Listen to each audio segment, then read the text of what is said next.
10वां बाब चरवाहे की तमसील। मैं तुमसे सच कहता हूँ कि जो कोई दरवाजे से भेड़ खाना में दाखिल नहीं होता बल्कि और किसी तरफ से चढ़ जाता है, वो चोर और डाकू है। लेकिन जो दरवाजे से दाखिल होता है वो भेड़ों का चरवाहा है।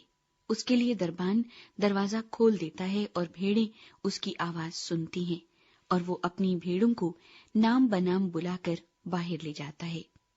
जब वो अपनी सब भेड़ों को बाहर निकाल चुकता है तो उनके आगे आगे चलता है और भेड़ें उसके पीछे पीछे हो लेती हैं, क्योंकि वो उसकी आवाज पहचानती हैं। मगर वो गैर शख्स के पीछे न जाएंगी बल्कि उससे भागेंगी, क्योंकि गैरों की आवाज नहीं पहचानती।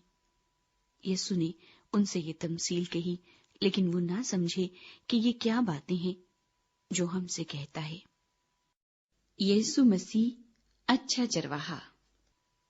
बस यीशु ने उनसे फिर कहा, मैं तुमसे सच कहता हूं कि भेड़ों का दरवाजा मैं हूं। जितने मुझसे पहले आए सब चोर और डाकू हैं, मगर भेड़ों ने उनकी ना सुनी। दरवाजा मैं हूं।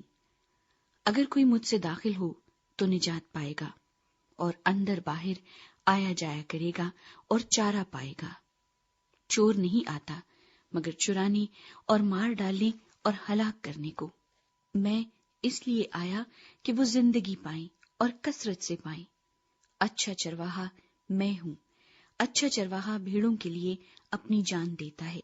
मजदूर जो ना चरवाहा है न भेड़ों का मालिक, भेड़िए को आते देखकर भेड़ों को छोड़कर भाग जाता है और भेड़िया उनको पकड़ता और परागंदा करता है। वो इसलिए भाग जाता है कि मजदूर है और उसको भेड़ों की फिक्र नहीं। अच्छा चरवाहा मैं हूं।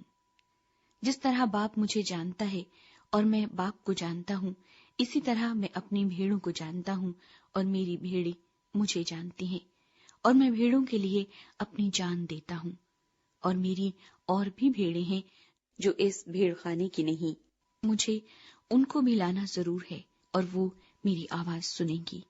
फिर एक ही गल्ला और एक ही चरवाहा होगा। बाप मुझसे इसलिए मोहब्बत रखता है कि मैं अपनी जान देता हूं ताकि उसे फिर ले लूं। कोई उसे मुझसे छीनता नहीं बल्कि मैं उसे आप ही देता हूं। मुझे उसके देने का भी इख्तियार है और उसे फिर लेने का भी इख्तियार है। यह हुक्म मेरे बाप से मुझे मिला। इन बातों के सबब से यहूदियों में फिर इख्तिलाफ हुआ। उनमें से बुतेरे तो कहने लगे कि उसमें बदरू है और वो दीवाना है, तुम उसकी क्यों सुनते हो? औरों ने कहा, ये ऐसी शख्स की बातें नहीं जिसमें बदरू हो। क्या बदरू अंधों की आंखें खोल सकती है? यीशु मसीह का रद्द किया जाना। यरूशलेम में ईद तजदीद हुई और जाड़े का मौसम था और यीशु हैकल के अंदर सुलेमानी बरामदे में टहल रहा था। बस यहूदियों ने उसके गिर्द जमा होकर उससे कहा, तू कब तक हमारे दिल को डामाडोल रखेगा? अगर तू मसीह है तो हमसे साफ कह दे।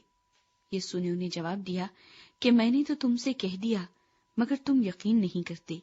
जो काम मैं अपने बाप के नाम से करता हूँ वही मेरे गवाह हैं, लेकिन तुम इसलिए यकीन नहीं करते कि मेरी भेड़ों में से नहीं हो।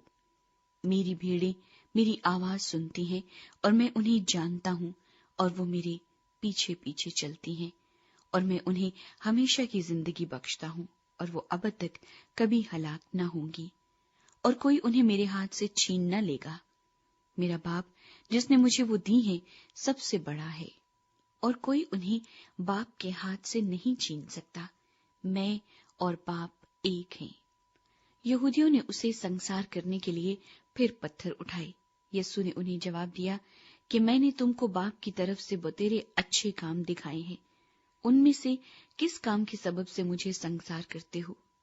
यहूदियों ने उसे जवाब दिया कि अच्छे काम के सबब से नहीं, बल्कि कुफ्र के सबब से तुझे संसार करते हैं और इसलिए कि तू आदमी होकर अपने आप को खुदा बनाता है। यीशु ने उन्हें जवाब दिया, क्या तुम्हारी शरीयत में ये नहीं लिखा है कि मैंने कहा तुम खुदा हो? जबकि उसने उन्हें खुदा कहा जिनके पास खुदा का कलाम आया और किताब मुकद्दस का बातिल होना मुमकिन नहीं।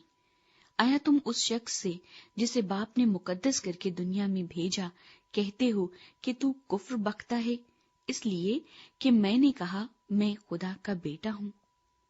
اگر میں اپنے باپ کے کام نہیں کرتا تو میرا یقین نہ کرو، لیکن اگر میں کرتا ہوں تو گو میرا یقین نہ کرو، مگر ان کاموں کا تو یقین کرو، تاکہ تم جانو اور سمجھو کہ باپ مجھ میں ہے اور میں باپ میں۔ انہوں نے پھر اسے پکڑنے کی کوشش کی، لیکن وہ ان کے ہاتھ سے نکل گیا۔ وہ پھر یردن کے پار اس جگہ چلا گیا جہاں یوحنا پہلے بپتسمہ دیا کرتا تھا، اور وہیں رہا، اور بطیرے اس کے پاس آئے اور کہتے تھے کہ یوحنا نے کوئی معجزہ نہیں دکھایا، مگر جو کچھ یوحنا نے اس کے حق میں کہا تھا وہ سچ تھا، اور وہاں بطیرے اس پر ایمان لائے۔